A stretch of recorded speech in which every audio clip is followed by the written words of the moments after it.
As the golden years unfold, we often find ourselves seeking moments of peace, joy, and meaningful connection. Life in old age is a treasure trove of experiences, but it also brings new challenges. One of the most profound lessons is learning to protect our well being by being selective about who we allow into our lives. In this video, we explore 5 types of people you must avoid, even if they're family, to ensure your golden years are as fulfilling as they deserve to be. Alongside each point, I'll share personal insights, heartwarming anecdotes, and actionable advice to help you navigate these relationships with wisdom and compassion. Number 1. The manipulator. Manipulators are masters at hiding their true intentions behind facades of affection, dependency, or camaraderie. Over time, their actions drain you emotionally, leaving you feeling obligated and depleted.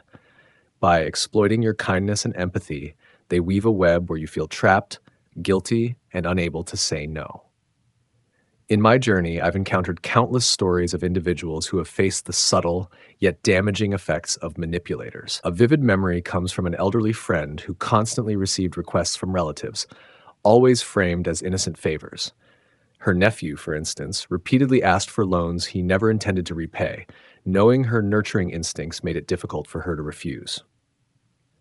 Despite the emotional toll, she felt an internal conflict between her kindness and the realization that she was being taken advantage of. This dynamic isn't limited to family. It extends to friendships and professional relationships. I've seen how manipulative colleagues frame their laziness as needing support, or friends who guilt trip others for time, money, or resources. These situations share a common thread. The manipulator preys on goodwill and a fear of confrontation to achieve their goals. Story example. Consider Mrs. Gwynn, a retired teacher with a deep love for gardening. Each afternoon, she found solace in the vibrant blossoms of her garden, meticulously tending to each plant. Her neighbor, Mr. Lamb, frequently visited her, initially appearing friendly and warm. Over time, however, he began borrowing her gardening tools under the guise of urgency, never returning them. When Mrs. Nguyen asked about the tools, Mr. Lamb would deflect, suggesting she was being petty or that their friendship was more valuable than the items. At first, Mrs. Estat Nguyen felt guilty for feeling annoyed. She rationalized that helping a neighbor was the right thing to do. But as the pattern repeated, she began noticing how Mr. Lamb's requests always came with subtle guilt-tripping or emotional appeals. Realizing the toll it took on her peace, she decided to set firm boundaries. With a calm but resolute demeanor, she explained that she could no longer lend her tools. While the decision strained their friendship temporarily, Mrs. Dodd Nguyen felt a newfound sense of empowerment, knowing she had protected her emotional well-being. Recognizing manipulation is the first step toward breaking free from its grasp. Here are actionable strategies to help you navigate such situations. 1. Identify the patterns. Look for recurring behaviors where someone exploits your kindness or makes you feel guilty for setting limits. Ask yourself, is this relationship balanced or do I often feel drained? Choose neutral, firm language. Responses like, I'm sorry, I can't help right now, or that doesn't work for me, are powerful. These statements don't require further explanation and set a clear boundary. 3. Trust your intuition. If something feels off, it probably is. Manipulators often rely on making you second-guess yourself. Trust your instincts when someone's requests or behavior seem excessive. 4. Practice self-care.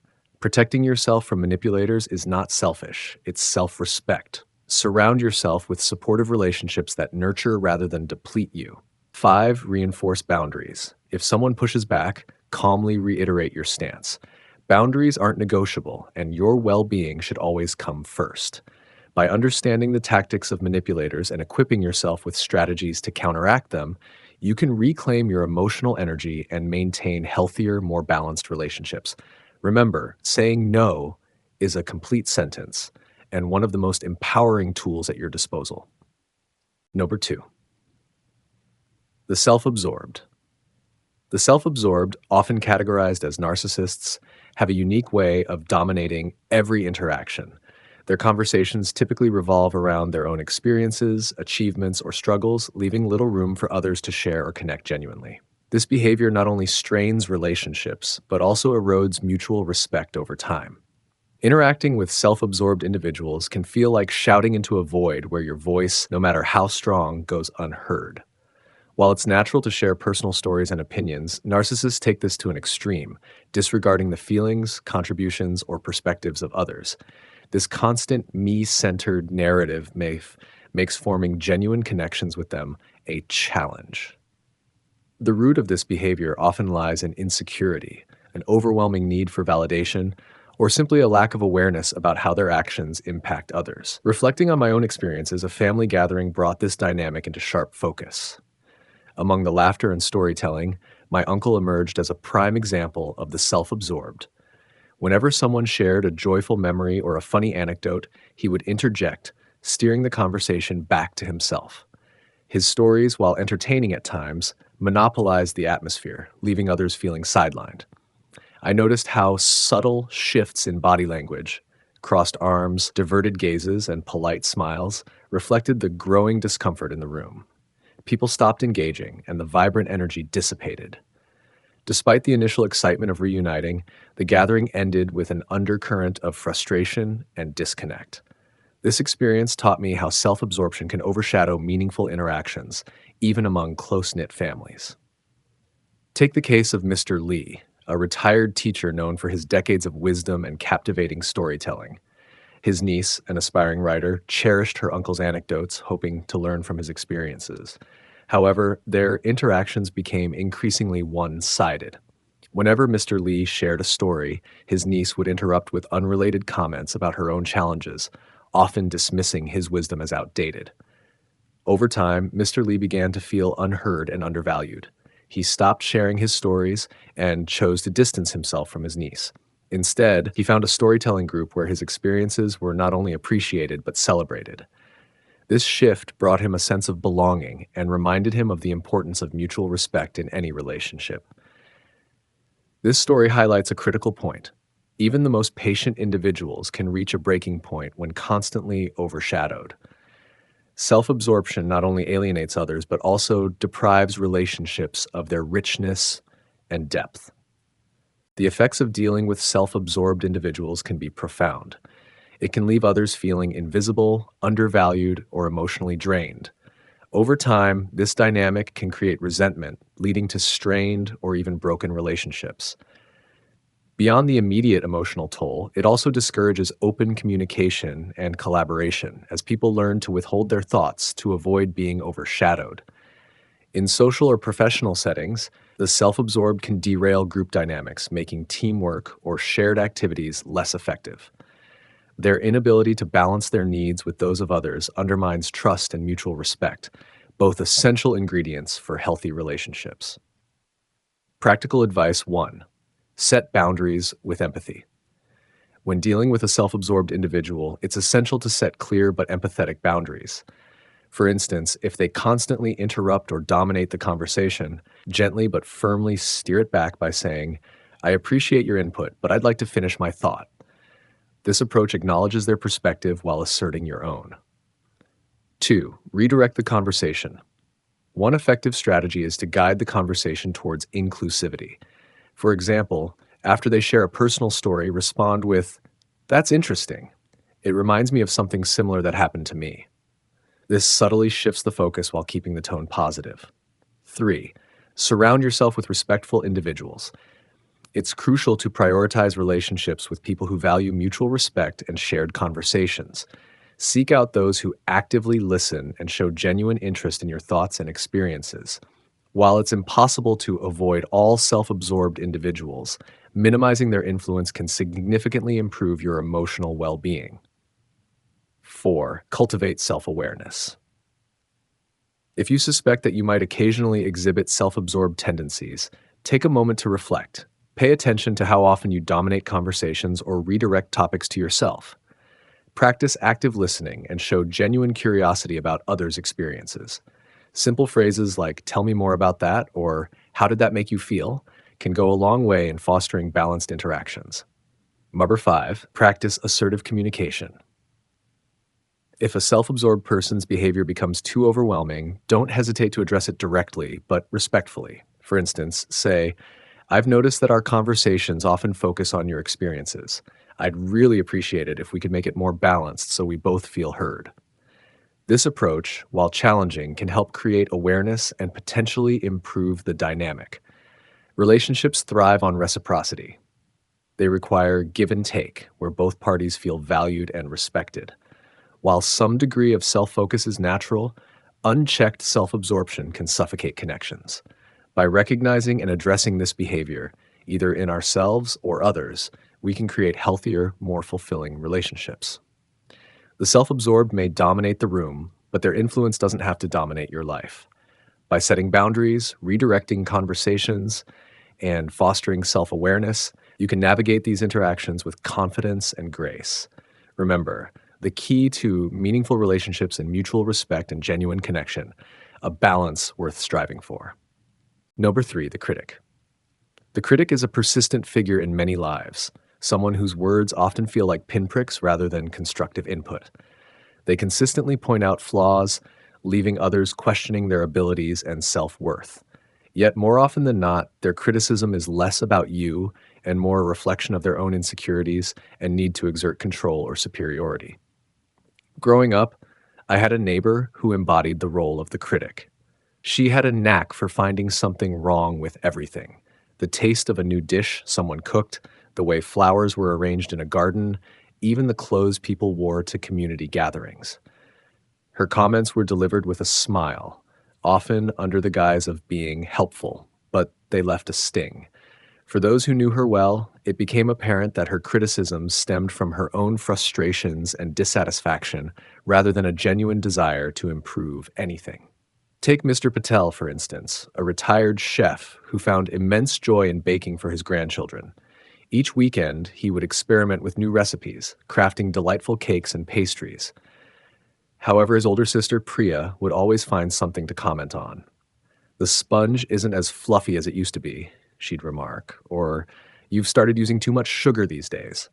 Her critiques were subtle but persistent, and over time they began to chip away at his enthusiasm. One day, as his grandchildren devoured a batch of chocolate cupcakes with glee, Mr. Patel had an epiphany. He realized that their smiles and laughter mattered far more than his sister's unsolicited opinions. From then on, he resolved to tune out her negativity, finding contentment in the joy his creations brought to those who truly mattered to him. Critics often operate from a place of insecurity, using their remarks as a shield against their own perceived inadequacies. Their behavior is not always intentional, but it can have profound effects on those around them. Recognizing this underlying dynamic can help you approach their comments with empathy rather than letting them undermine your confidence. Practical advice. 1. Distinguish between constructive and negative criticism. Not all feedback is created equal. Constructive criticism comes with actionable advice and a positive intent, whereas negative criticism is often vague, unhelpful, and rooted in the critic's personal issues. Ask yourself, does this feedback help me grow, or is it just noise? 2. Set boundaries. Politely but firmly. You don't have to absorb every word thrown your way.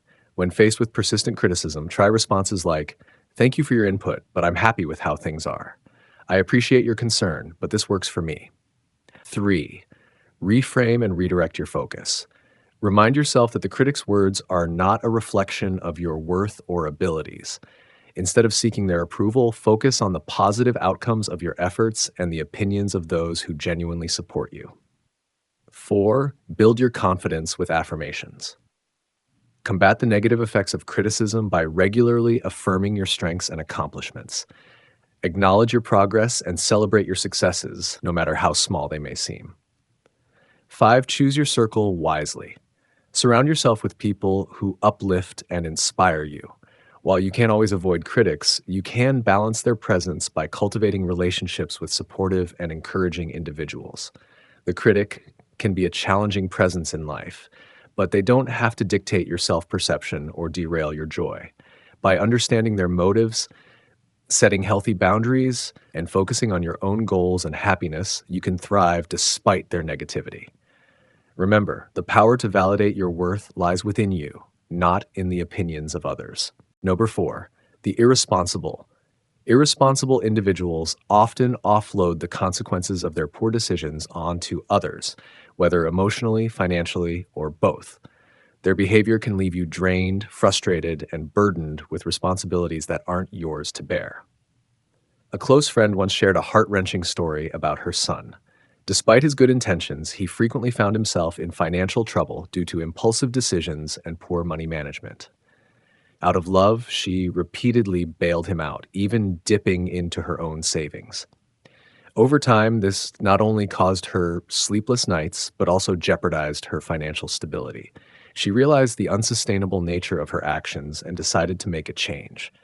By learning to say no with kindness and love, she not only protected herself, but also helped her son grow into a more responsible individual.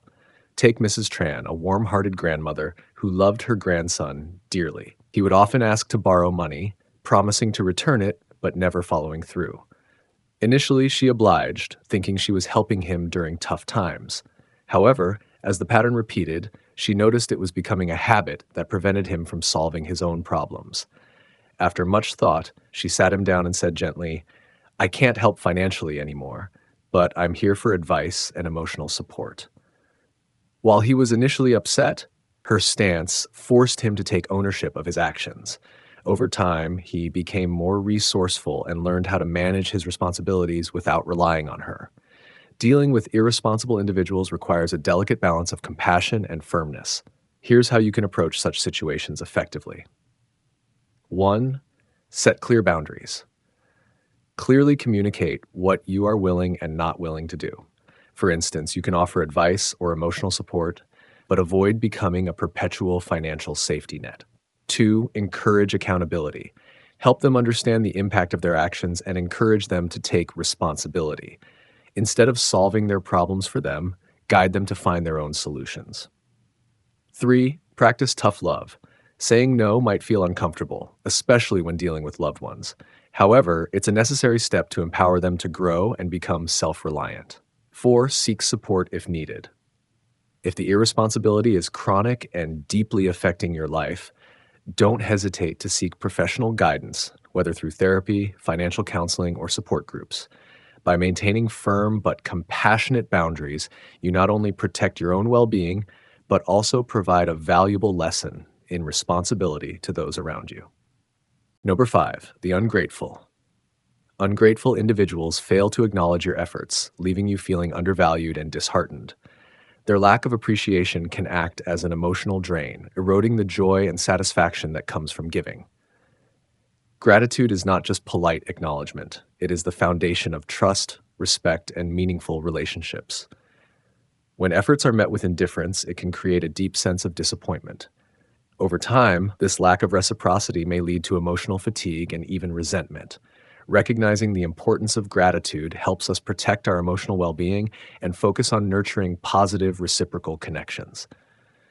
Mr. Andrews, a retired craftsman, poured his heart into making a bespoke wooden rocking chair for his son's growing family.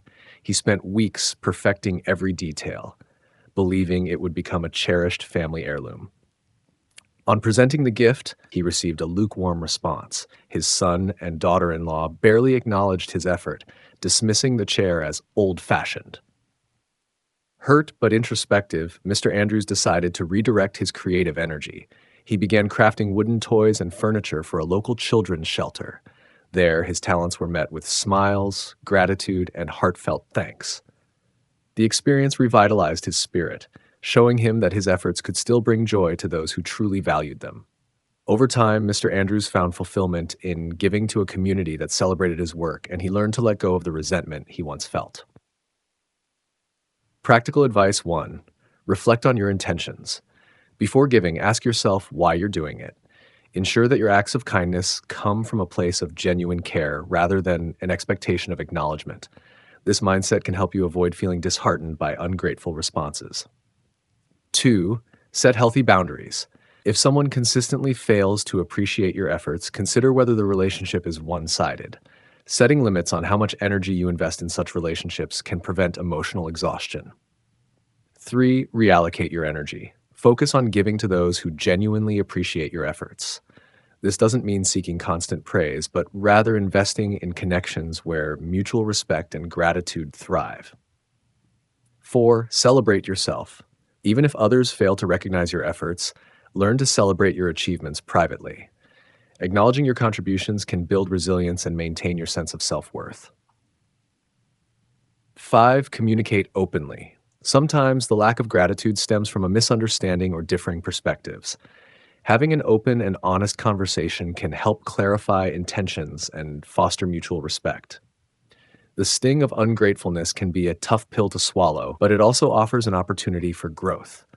By reassessing your relationships and focusing on those who value your efforts, you can create a more fulfilling and balanced emotional landscape. Remember, your worth is not defined by the acknowledgement of others, but by the sincerity of your actions and the joy they bring. Your golden years are a chapter of life that deserves to be embraced with wisdom and intention. It's a time to reflect on your journey, celebrate the resilience you've gained, and create a space that nurtures your inner peace. As you discern who belongs in your circle, you are not only protecting your well-being, but also fostering an environment of respect and joy. Life is too precious to be weighed down by negativity or relationships that drain your energy. By thoughtfully choosing the company you keep, you empower yourself to focus on what truly matters: um, love, harmony, and personal growth. Setting healthy boundaries is not just about exclusion. It's about making room for the people and experiences that uplift and inspire you. In doing so, you honor your worth and pave the way for a more fulfilling, authentic life. Let this serve as a reminder that your time and energy are gifts of immeasurable value. Treat them as such by prioritizing relationships that reflect kindness, mutual respect, and shared understanding. As you cultivate this sanctuary of positivity, you'll find that the peace and happiness you create within radiate outward, enhancing every moment of your life. We'd love to hear from you. Share your experiences in the comments below. What types of people have you chosen to avoid, and how has this shift impacted your sense of peace and happiness? Your story could inspire others on their journey to living a more mindful and intentional life. If this message resonates with you, don't forget to like this video, subscribe to our channel, and join our growing community at Buddhist Mindfulness. Together, let's continue to explore wisdom and practices that help us navigate life with grace, clarity, and intention. Share, connect, and let's grow on this journey together.